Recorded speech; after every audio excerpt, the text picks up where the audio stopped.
here's the thing. So we're in a very unique position because we talk to thousands of guys. Yeah. And we also talk, at this point, we've interviewed well over 1,000 girls on our podcast. Yeah. And there's been some things that have come up that made me realize, okay, this is why we have these issues with dating. The reality is this, I'm going to boil it down for y'all. Most women are delusional of where they think they stand, and most guys underrepresent themselves of where they think. So girls have an overinflated sense of ego for the most part, because we ask them all the time. We actually have a delusion calculator we use. And we ask them, hey, what type of guy are you looking for? And when they put in their ideal man, every single time, he's in the top 1% pretty much. Very rare, you know? We're talking well over 6 feet, over $100,000 per year, not married, not obese, etc. Not weird. Yeah. So You asked the ideal.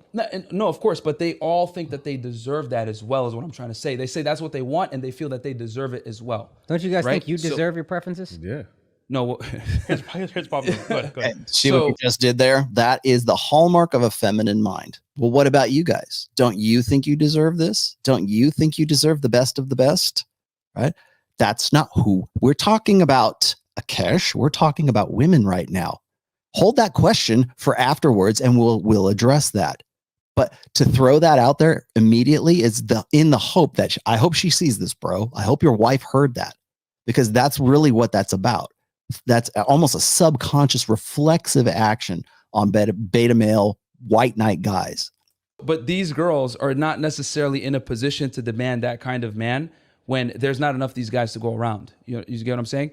And then the thing is with that guy is that guy has the leverage, not necessarily the women, because once you get to a certain point as a guy, you now actually have the leverage where you're the commodity versus her. You know, she's just an attractive younger girl, but there's plenty of girls like that. So that's what we've kind of found in a Y'all dating didn't have place. broke And friends that got pussy growing up? Here's the thing: they might get girls Like- or whatever. Yeah. I was one of those dudes.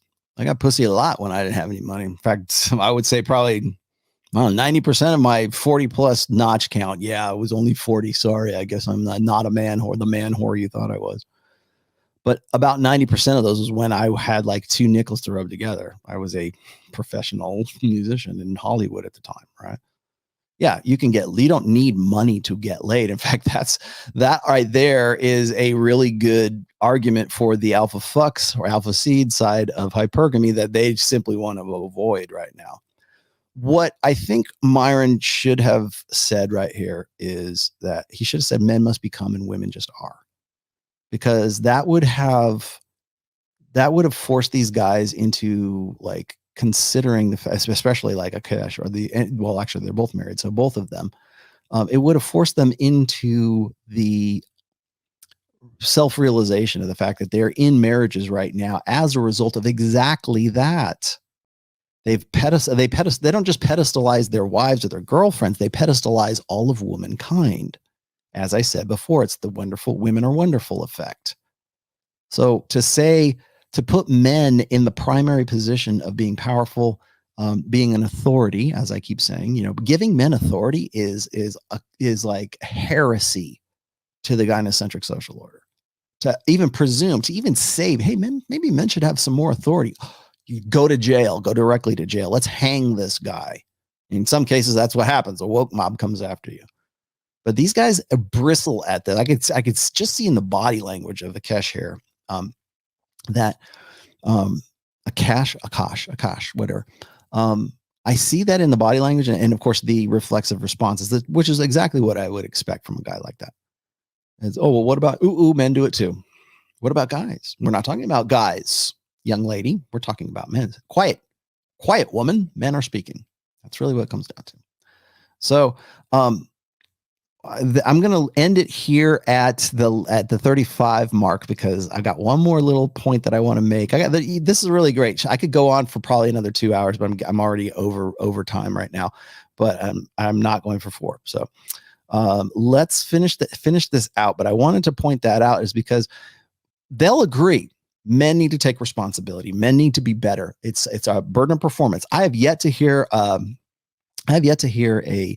really blue pill guy kind of refute men must be better. Men, even if it's just couched in the idea of responsibility, men have a burden of performance. Women pick the best of the best. I think that's pretty self-evident for the most part. Now, men would like to believe that they would be sexually attractive and arousing and again, reason why pornography is so popular. They want to believe that they would be attractive no matter what their burden of performance is, how well they perform. Right? That's the idealism, by the way, that men apply towards love. Love should matter for the sake of love. She should love me just because of me. She should love me because the stars aligned and Odin came down and the Valkyries sang and God, dropped her on my doorstep and she loved me just for me. And it's not so much unconditional love, but it's love in the fact that I don't have to perform as well, or I can be vulnerable and I can just let my guard down. I can be my emotional safe space, just like Andrew was saying a little while ago. That's the idealistic love that I'm talking about when I say men approach love idealistically. It's easy to see opportunism in women's concept. For men, I think even well-meaning red pill men have a tough time really wrapping their heads around, why is it that men look at love from idealistic, like Pollyanna, perspectives? That's why. Because they want to believe in the possibility that a woman loves them as much as they love her. They want a woman to love idealistically. That's why I say women can't love men in the way that men believe that women should be able to love them. And what's that belief? It's idealism. I didn't say unconditional. I said idealistically. So it's love matters for the sake of love. It doesn't matter if I can be vulnerable with you. I can just be anything. I can, be a fat drunk, and that's not unconditional love, but I'm saying it's just like non-performance based.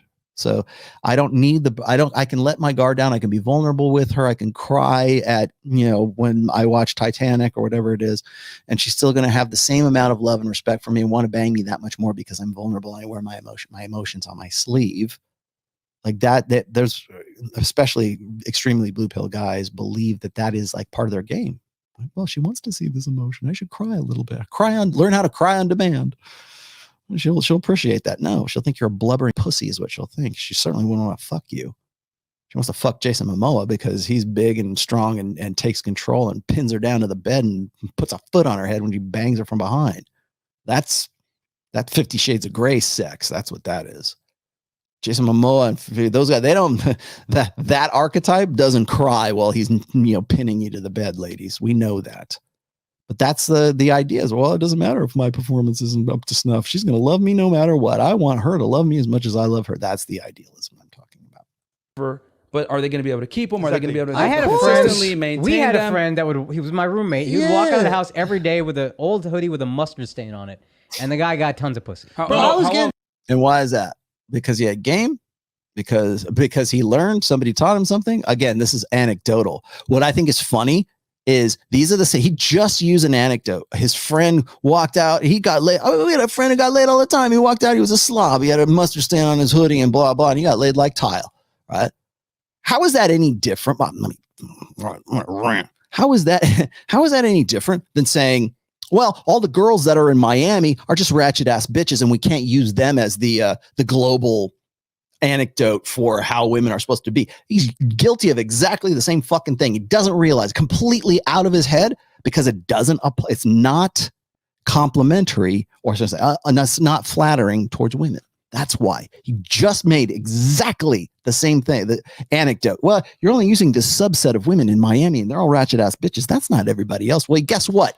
That guy who had the mustard stain on his shirt and would go out and get laid like tile, that guy is most definitely not representative of the whole. If it applies to women, then it doesn't apply to men. You've got a real problem. It sounds to me like you're prioritizing your bias towards a feminine primary social order.